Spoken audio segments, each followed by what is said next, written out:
अब राजा आयो भने तपाईहरु कसलाई राजा मान्नु? राजा आयो भने राजालाई राजा मान्छौँ नि। पूर्व राजालाई नै ज्ञानेन्द्र कस्तो पूर्व र उत्तर भन्नुभएको? यो राजा हुनुभन्दा अगाडि को राजा छ र?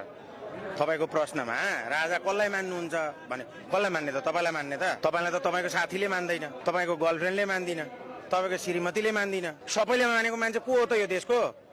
पृथ्वीनारायण शाह हो नि, उसको वंशजको राजा हुन्छ नि। अहिले उसको वंशजको प्रतिनिधित्व गर्ने सबभन्दा बुढो मान्छे को छ?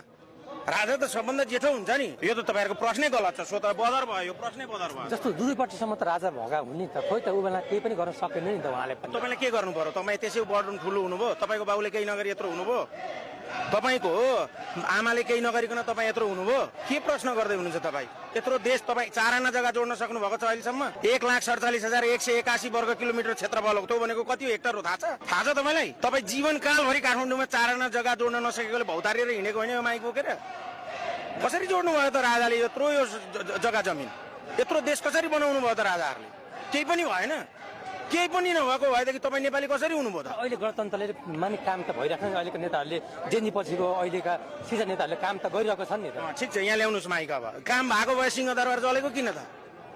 काम भएको भए सिंहदरबार जलेको किन त? सर्वोच्च अदालत जलेको किन त? अनि त्यो संसद भवन जलेको किन? सरकारको 3टा अङ्ग हुन्छ क्या भाइ, कार्यपालिका, संसद अनि व्यवस्थापिका है, व्यवस्थापिका न्यायपालिका। 3टा अङ्गमा 3टै अङ्ग जलाइदिए जनताले। वडा कार्यालय जलाइदिए, नगरपालिका जलाइदिए, नेता बस्ने घर जलाइदिए।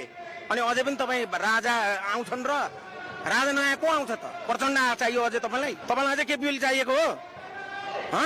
त्यो अस्ति 23 गते मर्ने मान्छेमा तपाईँको भाइ भएको भएदेखि तपाईँ के गर्नुहुन्थ्यो? केपिओलीको गएर तल घुँडाको पानी खानुहुन्थ्यो कि गएर केपिओलीलाई गोली ठोक्नुहुन्थ्यो? हिजो 10 वर्ष जनयुद्धमा मान्छे मार्दै गर्दा तपाईँको आमाको सिन्दुर पुसेको भएदेखि तपाईँ आज कहाँ हुनुहुन्थ्यो? यस्तो प्रश्नले यो देशको समस्याको समाधान हुँदैन। तपाईँले पृथ्वीनारायण शाहको उपदेश पढ्नु भएको छ? पृथ्वीनारायण शाह को हुन् थाहा छ? अमरसिंह थापा को हुन् थाहा छ? बलभद्र कुँवर को हुन् थाहा छ?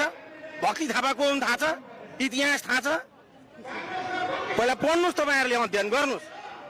त्यही भएर तपाईँले पृथ्वीनारायण शाहलाई पहिला पढ्नुहोस् अनि देशमा राज संस्था किन आवश्यक छ भन्ने कुरा महसुस गर्नुहोस्। जस्तो अब गणतन्त्रले के काम गर्थ्यो भने तपाईँ यो माइक लिएर यहाँनिर आएर 2-4 हजार 5-10 हजार कमाउनको लागि युट्युब च्यानल खोलेर बसिराख्नुहुन्थ्यो?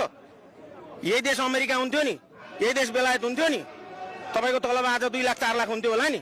यसरी माइक तेर्साउनेको सिङ्गापुरमा कति तलब हुन्छ अनि तपाईँको कति तलब हुन्छ? तुलना गर्नु न। तपाईँको त्यो स्थिति हुन्थ्यो भने र गणतन्त्र ठिक थियो।